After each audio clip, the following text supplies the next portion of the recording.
Have you ever wondered why DEI consultants or firms are the best partners for HR departments or recruiters? DEI is not the responsibility of one department or one person, but it does require leadership and advocates. Whether that leadership and advocacy comes from the DEI or the Human Resource Department, there has always been a close relationship between DEI and HR companies. Almost all HR duties relate in some form or fashion to DEI. So, DEI companies are the best partner for HR departments. You might also be wondering what this has to do with diversity, equity, and inclusion. This illustrates what is essential and top of mind for all HR professionals. We are excited to have you here with us today. This conversation is going to be on fire. I'm looking forward to all of you meeting my guest today. We value your feedback and opinions. Please drop them in the chat. We intend to respond to as many comments and questions from our audience. This takes a great deal of effort to pull off, so I am eternally grateful to all of my loyal guests.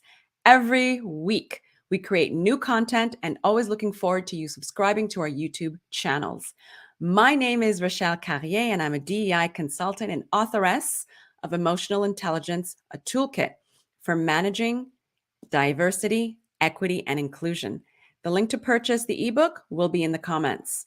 For a living, I help organizations implement DEI plans and reframe their cultural mindsets through thought-provoking web shops and workshops, signature talks, and webinars. Join us as we continue to share the different voices in the DEI space.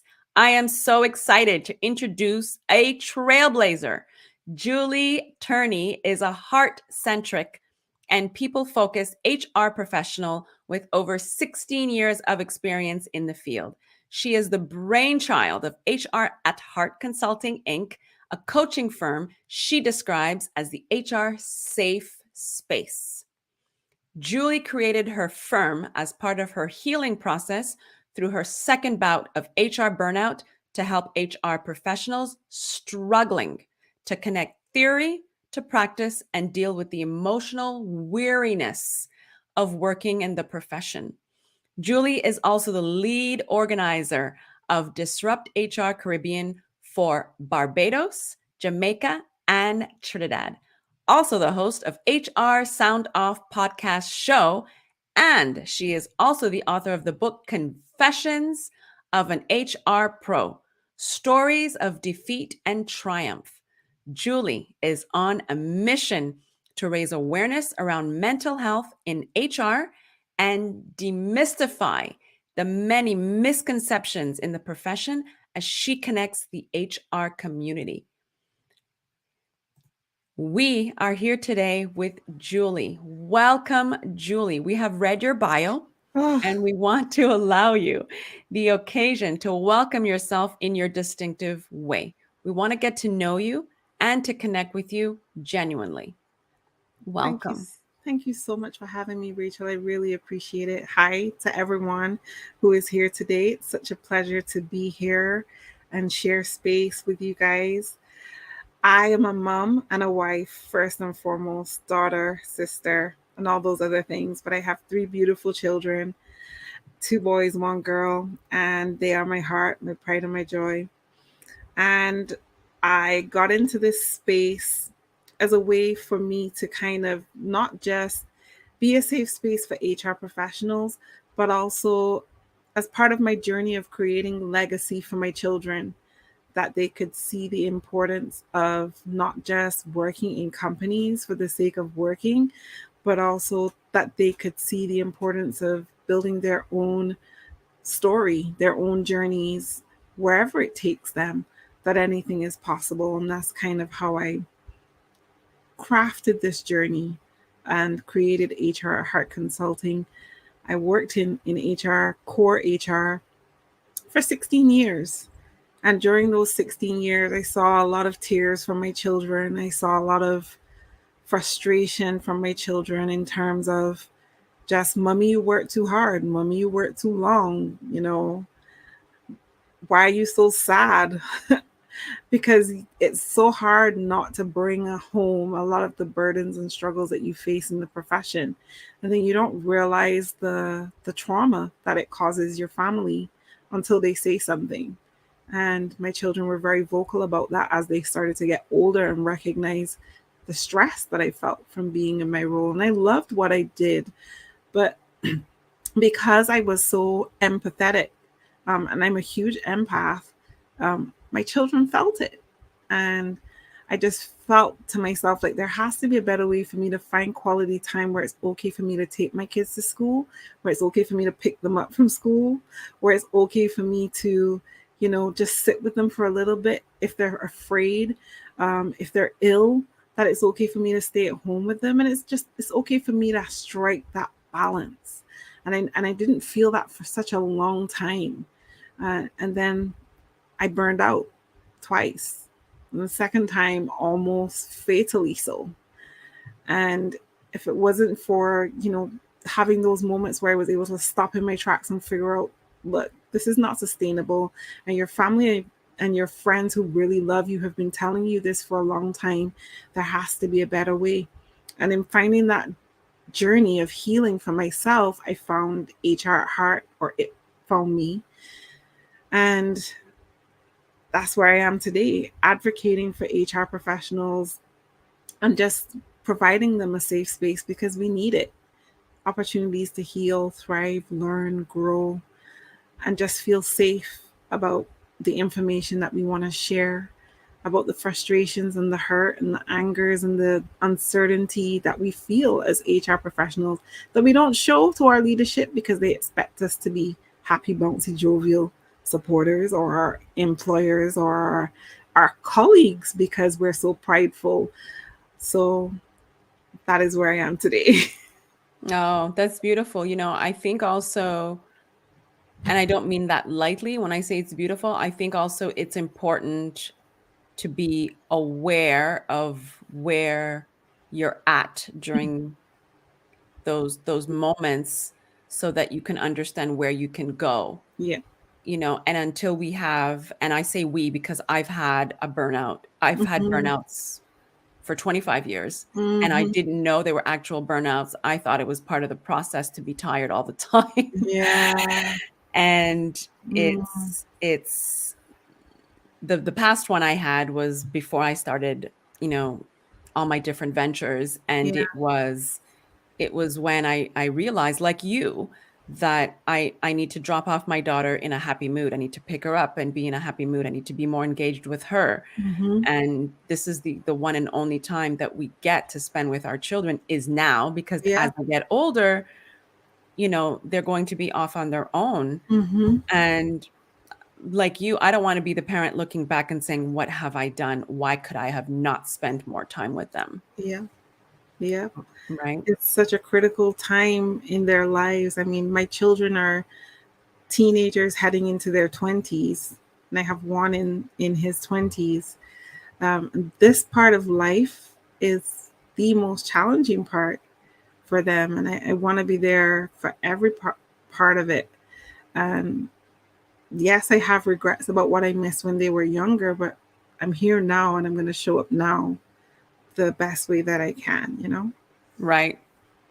Let's dive in. Mm-hmm. Now you're working and you're helping HR professionals, Yes. but how was it when you were working to ensure employees that remain engaged and productive? So employee engagement has always been that space that I'm always been truly excited about. When you think about an employee's journey in an organization, there's so many pivotal points that we as HR touch on those moments, from coming in, learning about the organization, to the point where you're in your job, feeling comfortable, learning new things. How do you develop and grow in your role? How do you seize those opportunities for promotion? How do you seize those opportunities to really grow and develop yourself? Always was important to me as an HR professional for others, right? Because that's what we do as HR. We're constantly giving and supporting others. And so I always wanted to make sure that whenever people interacted with me at every stage of their progression in the organization, that they felt like they were seen, that they felt like they were heard, that they felt like I really made an effort to do something about either a pain point that they had or just moving them through a process, making it as seamless as possible.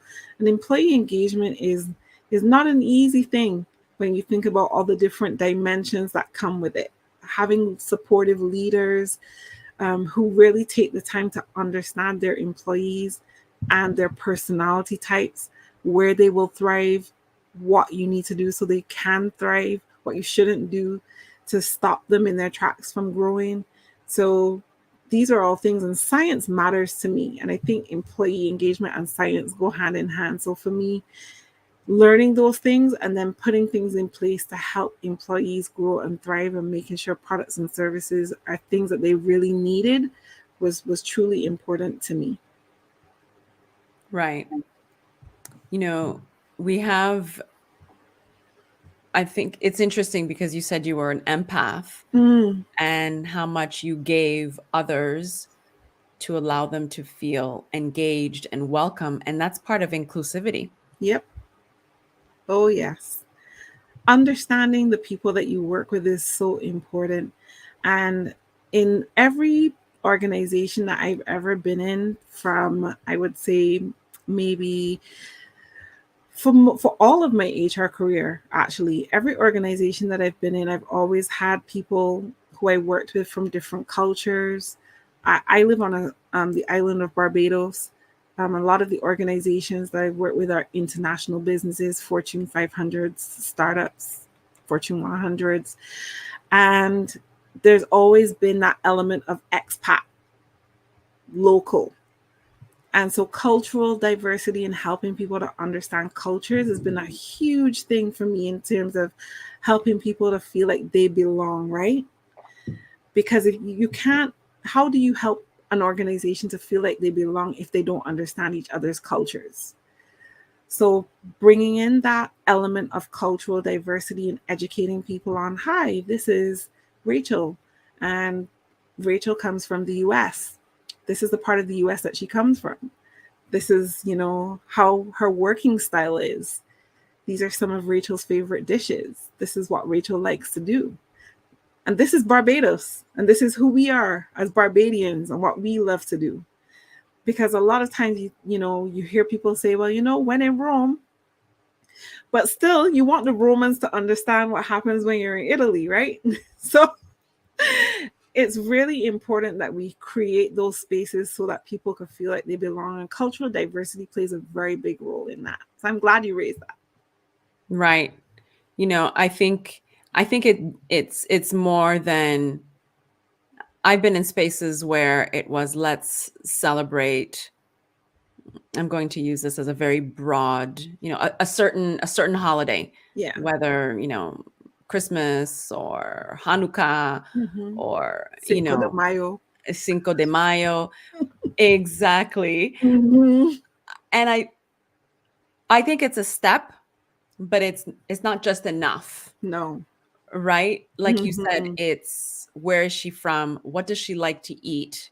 Because that's a big one. Yes. Culturally, we all, I mean, you and I probably eat the same foods, but culturally, versus everybody else, our foods Mm-hmm. are different. Uh-huh. In Italy, it's different. In Greece, it's going to be different. Mm-hmm. In Venezuela, it's going to be different. So bringing that up and having those conversations Mm-hmm. so that people can have a more diverse understanding, Yes.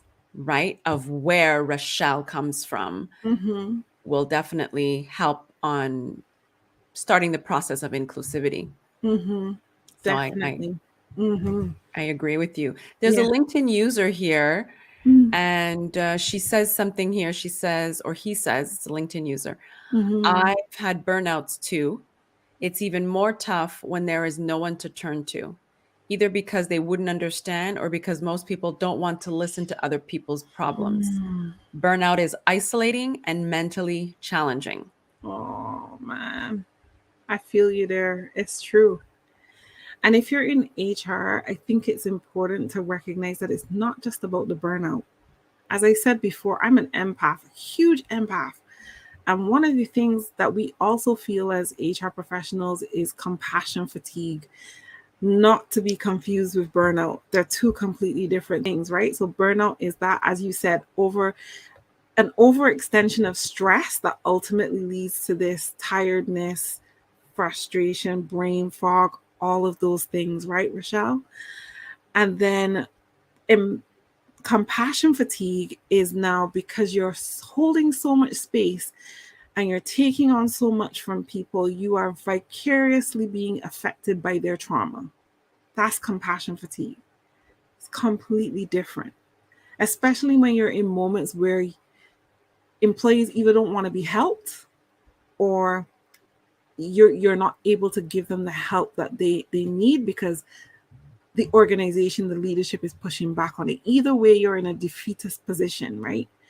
And so you have a combination of both.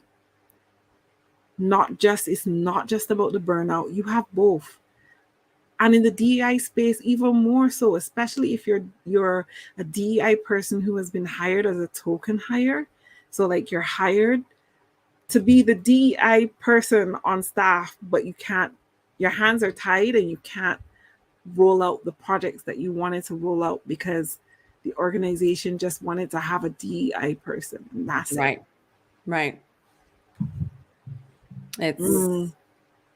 it's challenging. So you're really burning both ends of the candle. Mm-hmm. Mm-hmm.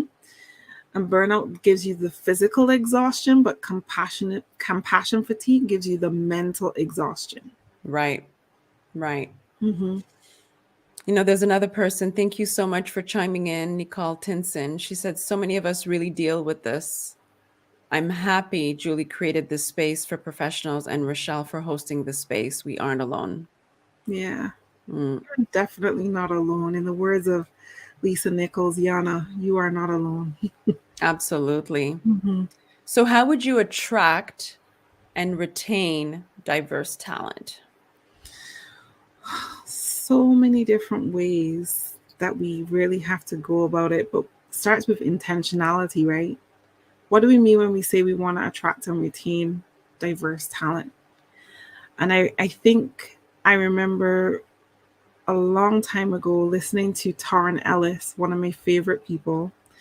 And Taryn said, think about when you're in a room, who's missing, Mm, right? If you start with who's missing, then you know how to fill the space. mm, And then when you get intentional about, okay, now I know who's missing, how do I attract that talent?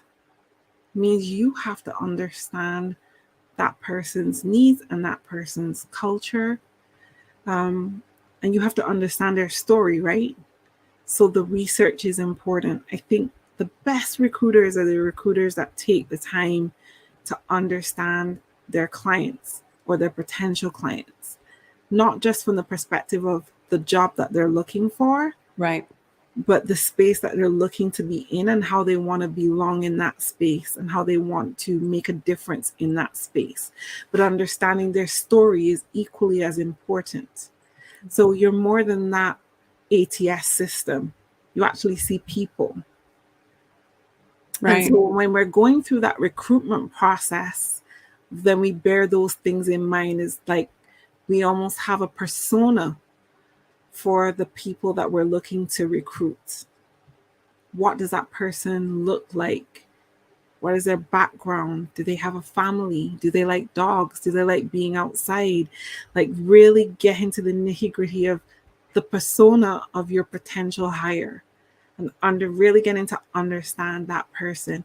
And I feel it's important to ask those questions in the interview process to understand, get a sense of belonging. Like, what do you like to do in your spare time? Ask the human questions in the interview. What do you like to do in your spare time? What's your favorite dish? Then all those things give you a little bit more to add to that experience of understanding the person you're looking to fill that space with. And then once you bring that person on board, like I said, I think understanding the element of having cultural diversity, a cultural diversity piece in your onboarding is important, and then creating spaces for your people in who are diverse to feel like they belong. So giving them the opportunity to either create communities or clubs within the organization, I think that those things are just as important so that they feel like they belong. And that's how you get people to feel safe, right? You create that psychological safety. But then also that's how you start to build trust and loyalty. And so retaining your diverse talent then becomes a lot easier. But a lot of us want to miss out those human elements. We don't want to take the time to do those little things that actually end up being big things for the organization when you lose those people. Absolutely. Do you think a great part of it also has to do, you know, we had a show on Tuesday as Mm-hmm. well, and we talked about the book Dare to Lead. Mm. Yeah, and being vulnerable. Mm-hmm. And it's interesting because I didn't understand, not I don't, but I didn't understand what vulnerability really meant. Mm. And I had a negative connotation attached to vulnerability until Mm. I did a Tony Robbins seminar for 4 days. And there Mm-hmm. was, I was put in a Zoom breakout room. Mm-hmm. And in that breakout room, I received a nice little message from one of Tony Robbins' staff that Mm-hmm. said, check out this book. And obviously, she was observing me. I didn't realize she was observing me. And every time I went into a Zoom breakout room, I was tight-lipped. Mm. And then through my process, I had a clarity coach, I had a business coach. This is after the burnout, Yeah. and things were coming to light, and the book was still in the back of my mind, but not in Yeah. the forefront of my mind.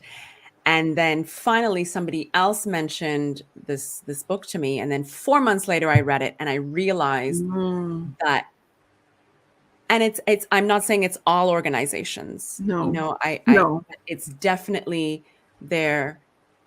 There's less of the heart-centric aspect in a lot of the organizations, and that's what Yes. being vulnerable is. Mm. Vulnerable is not seen as being weak. No. It's being empathetic, it's asking Empathetic, the right questions. compassionate, yes, curious. That's exactly what it is. So Yeah. when you say to ask those questions, it's not that, "Oh, we're running an organization here and this is what you need to do." It's, well, the organization, the big part of your organization are the employees that work for this organization, Yep. Are human beings. are They're not human just beings. numbers. They're not just Absolutely. numbers. They're not cattle in a ranch Right. branded. They are people with feelings and emotions and lives and families and stories. And it's important to know those things, right? Right. It Absolutely. absolutely. Mhm. We are in tune. We are. We are. I have a Yes. great question here from Mm. Valerie. She says, in my experience, I've always distrusted HR. Mm. How do you suggest people of color approach HR with concerns? Oh, that's a really good question. I guess, first of all, let me ask you this. Why have you always distrusted HR? What has been your experience with HR? Because understanding that first will then help with how do we move forward with getting you to a space of trust. Trust has to be earned, right? Trust is a very important currency in human life. We we purchase food from restaurants because we've had a good experience and we trust that the food is going to be well cooked and that there's not going to be any hair in it or anything like that. The flavors are going to be on. And we build trust, and that's how franchises start to be created and built. We buy clothes from certain places because we know and trust the brands that we purchase from, right? And HR, just like finance and any other department, you have to feel like trust is very high, but trust is even higher. Mm, so Valerie is saying in her experience, they protect the company first. This is a common, if that's been your experience, perception is a very funny thing, right? Everyone's perception is their reality. And that happens because in your perception there's some measure of truth to it. So if in your experience you've experienced HR who protects the company first and does not advocate for the employees, then I'm sorry. I'm going to apologize for any HR profession you've encountered that that's happened with. But that's not the way HR should work, right? HR is the advocate for everyone, for employees. We are the impact architects. We are the first responders of organizations, which means that we are there to support everyone, whether it's at the leadership level, employees on the ground. It's our responsibility to hold space, share space, protect, create processes and procedures that benefit everyone. An organization cannot exist without employees working. If it could, then there would just be organizations with leaders, and that would be it.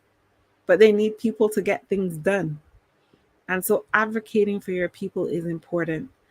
And I think for HR professionals, I want to be careful how I say this, but it's important to say it, right? I try to keep things as real as I possibly can. Just like any other profession, you're going to have good HR and you're going to have bad HR.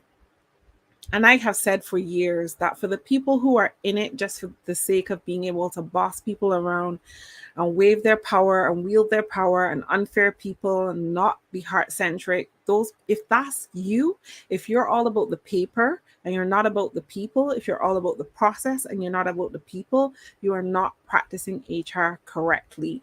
And you even need to figure out how you're going to change that. And if you don't want to change that, then you need to figure out how to make your exit from the profession. Period. That's how I feel about it. Because HR is about building trust. If you cannot trust your HR, who can you trust? And it's unfortunate that there are still HR professionals out there who are like that are creating those spaces. But it's not the majority.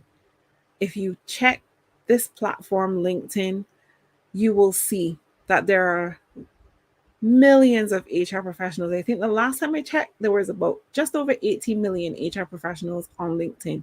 Active, not so active, but they're there. And every single time I interact with HR professionals from the space that I come from of coaching, supporting, helping to heal and deal with burnout, I always hear the HR professionals who are like, I do so much for my people. I'm exhausted. The pandemic has me so burned out. And when they realize that it's not just the burnout, but the compassion fatigue, like I have so many HR professionals who have been like, I wish I knew you before I left this profession, but I left because I was burned out. I was exhausted. I was frustrated. I didn't know what to do. I didn't know where to go. And I had no Julie. Those are the HR professionals that I see, that I hear every single day. And there's thousands of them. And I know I've barely scratched the surface in building my relationships with them. But what I say all of that to say, if you don't feel like you can trust your HR, it's going to be very hard for you to approach. You need to build a relationship and have conversations. And I would say watch, observe the people in the HR space to determine whether or not you will build a relationship with them. They're the person that you see when you enter the organization. They're the person that you will touch and see at various points throughout your organization. No matter the services that you're looking to engage in with the organization, your HR people should be there touching on those things. But I always say the best HR professional is the HR professional that gets up from behind their desk and gets to know their people. That is getting up and getting to know their people. if you have an HR professional that's doing that, at least you know they're trying.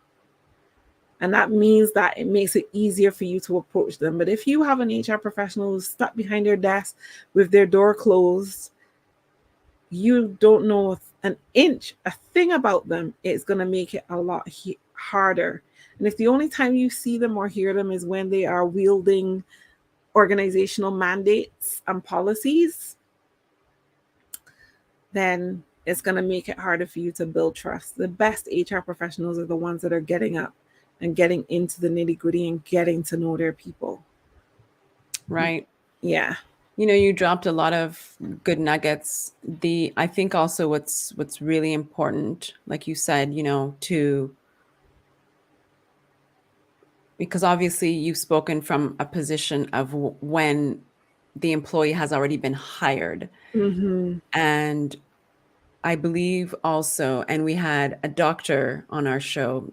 This is probably a whole other conversation, but to tie it all in, and she was, because we were talking about mental health among the black and brown community, Mm-hmm. and how it's a stigma. And she was saying, you know, it's very important to question your therapist, ask Yeah. them questions to see if you are aligned. So I Mm-hmm. think part of the interview process would be to, like you said, observe. You know, Yes. I think definitely body language, Mm-hmm. micro expressions, Mm-hmm. to see if your own values as an employee or as a human centric person aligns with the values of the company. And Mm-hmm. that's where we can see if, you know, if it's going to be a right fit for us. Us, exactly. I think a lot of times you're so on point there, because I think a lot of times as going through the recruitment process as a candidate, Right. we ask certain questions, but when it comes to those DEI questions, we can ask those. Like, we have a right to ask, like, what does your organization look like from a diverse perspective? From a belong, do your employees feel like they belong? You know, you don't. The minute that you hear someone at the table say, "Oh yeah, we're a family," kind of a red flag. Red flag. Oh yeah, we have DEI. We celebrate Cinco de Mayo. Red flag. Because diversity is way more than that. Oh yeah, like we have persons from different genders here and different sexualities here. We support that. How? But they can't tell you how. Red flag, you know. Um and I think it's important to ask those questions, because then you know if they're really taking diversity seriously in the organization, if they're really taking belonging seriously in the organization. You have a right to ask those questions. And I feel like so many of us leave some of those questions on the table when we should be asking them, because we're too busy trying to ask, well, what does a day look like, and what's your leadership style, and what would I be thrown into right now? But how does that work from the perspective of belonging? And will I be expected to work long hours? How do you see people who leave work on time versus not working overtime? Like, how do you see those things? Because part of belonging is work-life balance. So people say, I don't really believe in work-life balance, but I believe that you should be working. You don't work to live, right? I mean, live to work. You work to live. Reverse. Okay. So asking those questions is really important, but asking those questions about diversity and inclusion, and really ask, what's your black and brown ratio? How many people here are Asian? Ask them those questions. It's not putting them on the spot. If they are leaders who are really about promoting diversity and inclusion in their organization, they should know their numbers. And you have a right to ask, what does your Asian population look like? What Right. does your black and brown population look like? What does your Hispanic population look like? What does your disabled community look like? Do I noticed coming into the building, I only saw stairs. So does that mean that you don't give opportunities to people who are in wheelchairs? Right. Where's the accessibility? Where's the accessibility? Yeah. Right. I'm sitting in this chair, that has arms, but I have big hips and I feel a little uncomfortable. That already tells me you're not creating a space for me to belong.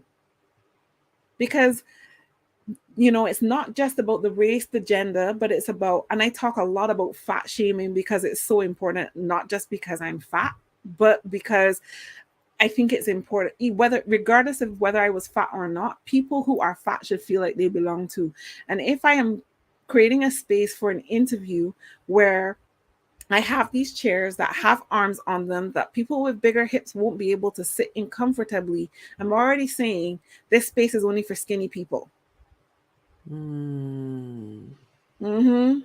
That's a very good point. These are very important questions that we need to bring up.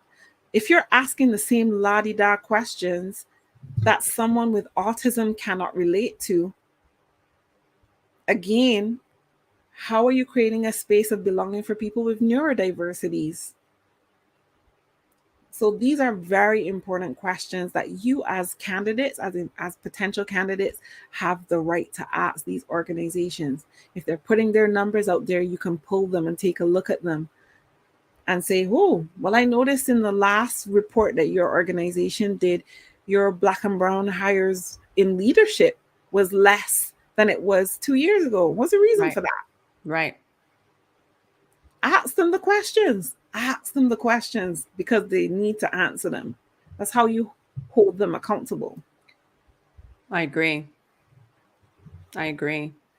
Precious, thank you so much. Precious always shows up. I don't think she's ever missed a show. I know. Hi, Precious. She's just amazing. So she says, so true, Julie. Great questions, Julie. Can we expect honest answers? The best you could do is ask. Right. The best you can do is ask.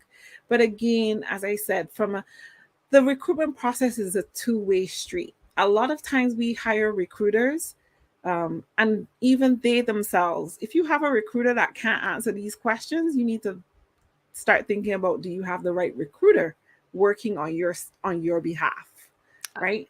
And moving your relationship forward. That's a good, important thing.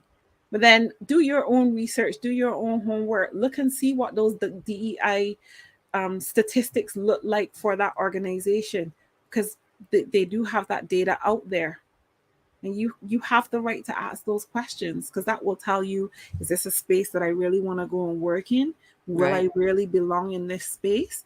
What kind of communities and clubs do they have in that space? And then if you could find employees to ask that question, and you can always find them on LinkedIn, because if you Google the company, it will show you the employees. And you could go reach out to someone and just say, hey, I'm kind of thinking about this job, and I realize that you work at this company. And if you don't mind me asking, would you like to can you give me 15 minutes for a virtual coffee just so I could ask you a couple questions? The worst thing they could say is no, or they may not answer at all. But what if they do answer? And what if they're willing to give you that 15 minutes? Doesn't hurt to try. I agree. That's those are great points, because at the same time, like you said, we ask what's your leadership style? The very generic questions. Generic questions.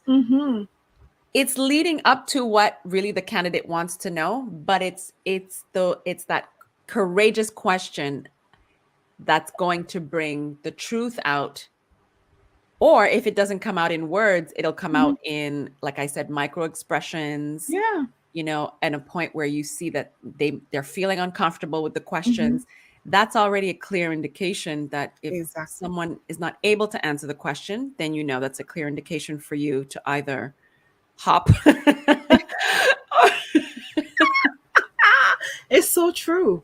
Right.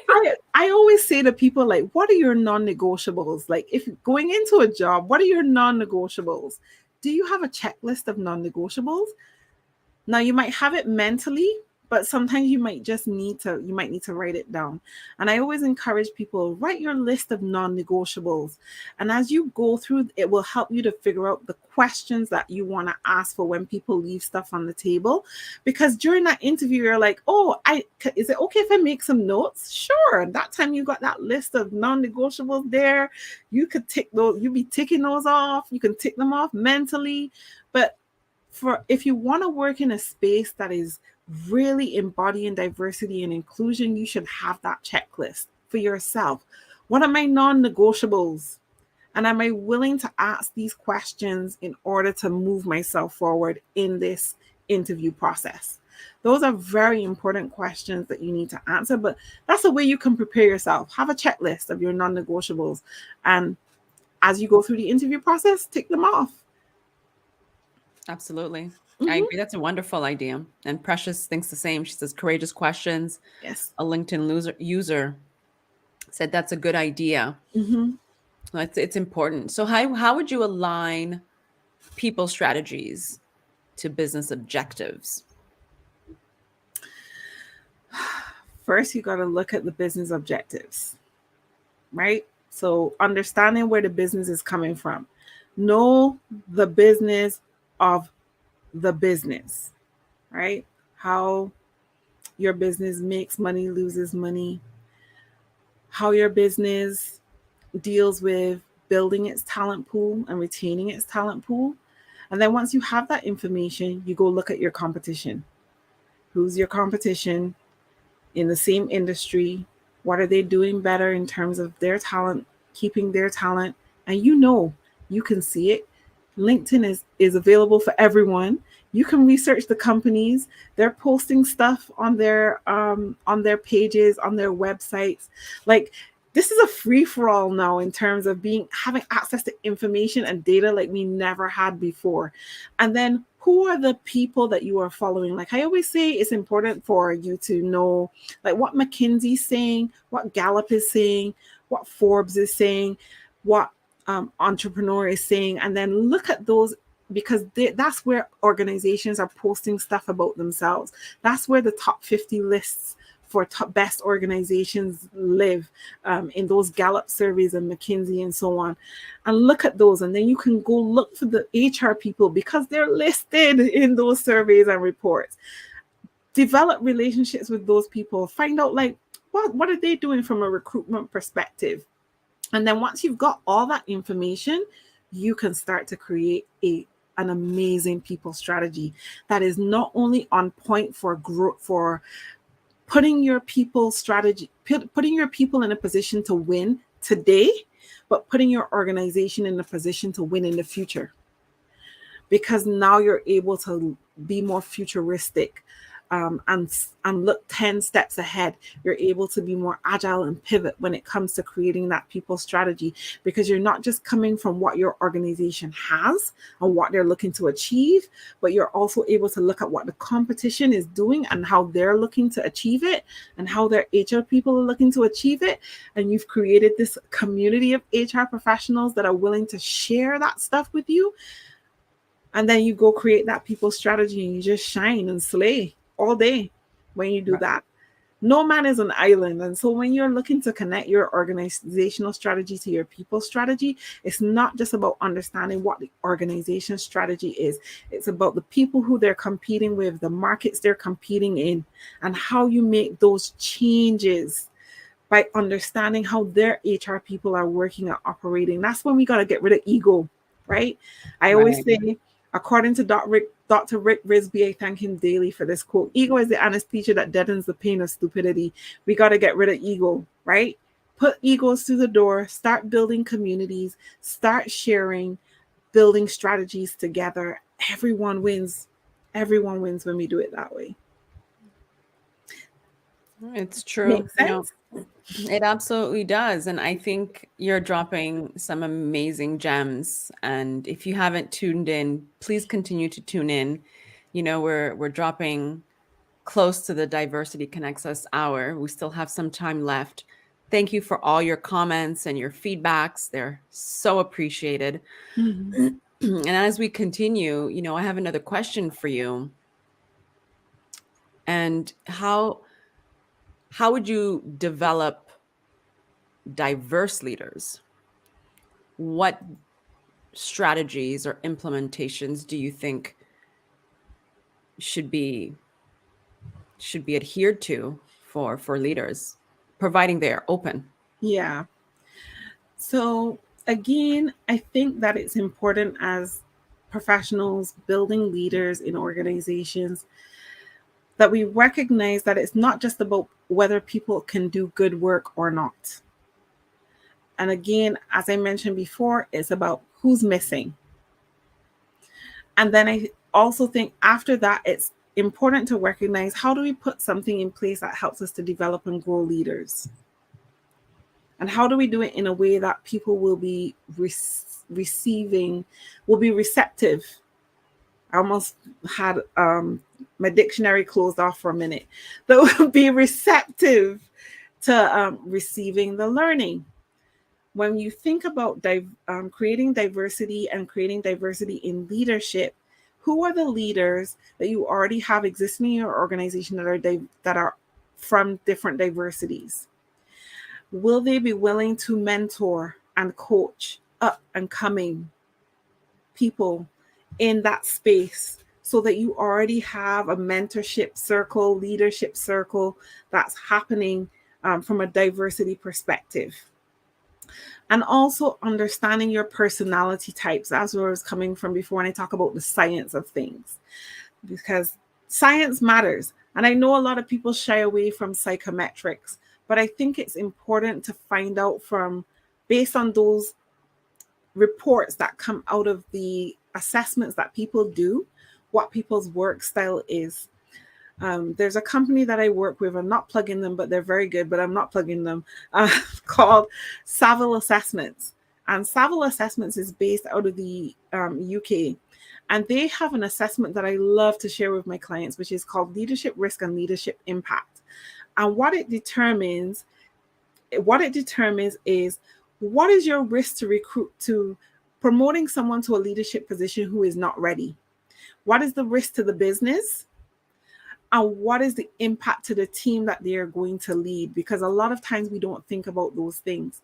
But if you put people in leadership positions before they're ready, and they don't know how to keep a team motivated, they don't know how to share directives and different things like that, they're going to demotivate the team. Now, if the team was on a high because they had a great leader before, all of that diminishes, which means your return on investment for your team is now going to cost you more money, because people either get frustrated and they leave. You have to go through the recruitment process then again to bring them in. So I think it's important to understand how you connect the science as well, and understand the leadership risk, leadership impact. But I also think it's important for you, as you build diverse leaders, that you use the leaders you already have and allow them to coach and mentor aspiring upcoming leaders. And again, conversations with people about developing and growing themselves in the organization and where people see themselves in leadership roles. Because a lot of times we have those conversations, but then people get missed over because we do silly things like we only promote based on tenure. But you got people who are maybe younger in roles, younger in the organization, who may be ready to move up before someone with tenure who might be just happy where they are. And it's about having those conversations, honest conversations with people to move things forward. But mentorships and coaching is key. I think this is the era of building coaches and building mentors, and stop building managers. We don't just want people who are going to, mass produce stuff, and they're not ready for it. We need to start building coaches, and we need to start building managers, and putting people in spaces to mentor and support aspiring leaders. I agree. It's interesting, Mm-hmm. to tie in with what you're saying. We have a LinkedIn user who said emotional intelligence is Yes, important for good leadership. absolutely. And And and those reports, that report from that leadership risk, leadership impact study that is done by Saville, points out a lot of those things. Does your leader have the emotional intelligence to support a team? And not just emotional intelligence, but emotional fortitude. Because then it comes back to that space of, are they willing to be vulnerable as leaders to support and mentor the people who are coming up? right. And this is exactly what we were talking about. Mhm. Are they reflecting on, on their biases. There's a lot of layers involved in this. Julie, are they addressing their own biases, conscious, implicit, or explicit? Mm-hmm. What space or what emotional space are they in to be able to address certain situations that arise in the workplace? Because if you're coming Yes. from a space of anger, then that's the emotional output you're going to put out. If you're Yeah. dealing from a space from sadness or grief or any, these are all emotions. So if Mm-hmm. those emotions are not checked in a spot or Mm-hmm. dealt with, then it's very hard to be able to attract those leaders and be a good leader or a manager Exactly. or a CEO. Mm-hmm. Exactly. And you just made me think of something just passed through my brain. But I was thinking in terms of like, as you're building those leaders, it's important to ask certain questions, in terms of if you're building a team as a leader, what does your team look like from a diverse perspective? Getting them to answer those questions, because do we, as we do those internal interviews to promote to those roles, those questions are important. If you have someone on your team um, who is of color, showing up late all the time, what is your instant thought about that person? I agree. Yeah. If you're recruiting for a position, and this person comes from a particular state or they come from a particular area in the community, what is your instant thought about recruiting that person? Even though they have the competencies and skills that are necessary, but they come from a particular area, would you recruit them? Right. So basically, and we talk about this in my workshop and webinars, what story Yes. are you attaching to? What story are you holding to? Or what story have you created Mm-hmm. in your mind that's going to prevent you from hiring that person? Yep. Who is the best candidate, right? Right. It's like the FBI does that all the time, right? The FBI and the CIA and those organizations, when they put these people through these tests, and you have different people in the simulations, an innocent child, but the child has a gun, you Right. know those kind of situations. Like, how do you determine who's the right person that's the best fit for your team or your organization?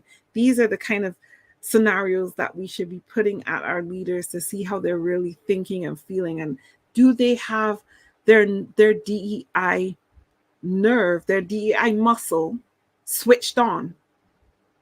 Because we have to be able to work with our leaders to help them switch that muscle on and work it.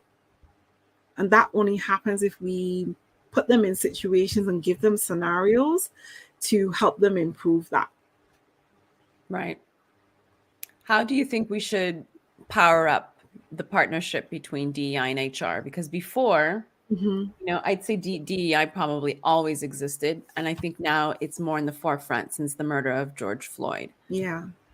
And there's been a racial reckoning and awakening. So, Mm-hmm. how HR, it was a silo before. Yeah. And now, we want to create these power partnerships. How would we go about doing that? Conversations. Mm, Conversations are important. I still see a lot of, okay, so first let me come from a Caribbean context. So in a Caribbean context, I actually had a meeting last week with a group of Caribbean HR professionals, and I asked them, where DEI is concerned in your organization, do you have a separate standalone DEI person working in your organization, or are you as HR taking on the role of DEI? And the majority of them were like, well, we actually are taking on the role of DEI for those of us that are doing it. And others were like, well, we don't have a DEI person, and as an HR person, I'm not doing it either. I think it's really important that people understand the importance of DEI in their organizations. And I'm speaking to the Caribbean people who may come across this interview at some point, to say diversity and inclusion matters in the Caribbean just as much as it matters anywhere else in the world.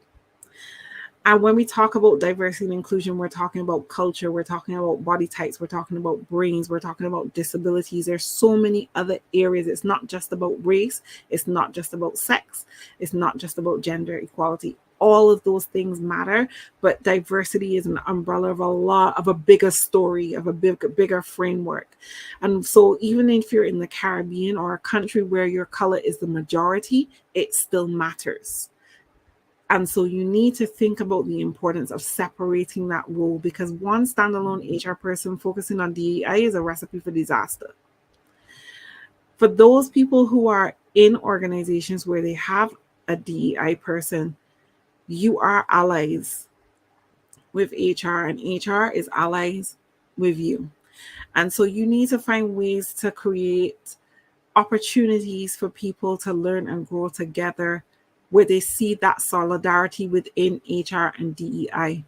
If you're seen as a standalone divided, then the organization will not put any importance to DEI if they're not seeing you guys working together in synergies.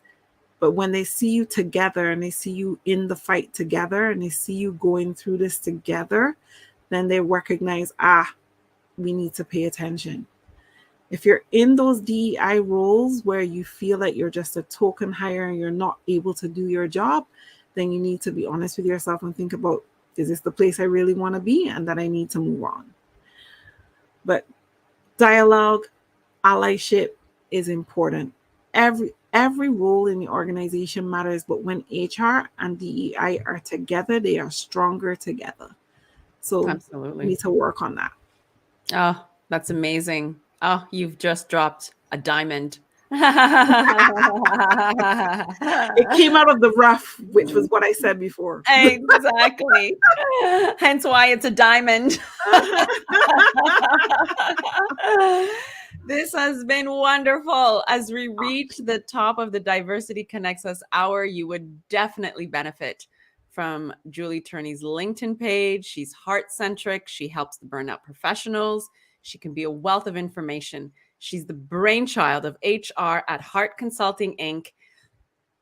I'm sorry, and a coaching firm that she describes as the HR safe space. Julie created her firm as part of her healing process through her second bout of HR burnout to help HR professionals struggling to connect theory to practice and deal with the emotional weariness of working the profession. Thank you all so much for all the information that you shared. It was a great pleasure to have you. This podcast highlights lived experience and inspirational stories of strength and tenacity. We will share profound and courageous dialogues that influence DEI by breaking the barriers and labels of stereotypes, confronting biases, and offering best practices to achieve a more cultural mindset. Stay tuned. Next week, we do have a surprise. Julie, it's been wonderful. It's been a pleasure. Thank you so much, Rochelle. I appreciate the time and the invitation. Thank you. Oh, Thank you, everyone. it was wonderful. Thank you.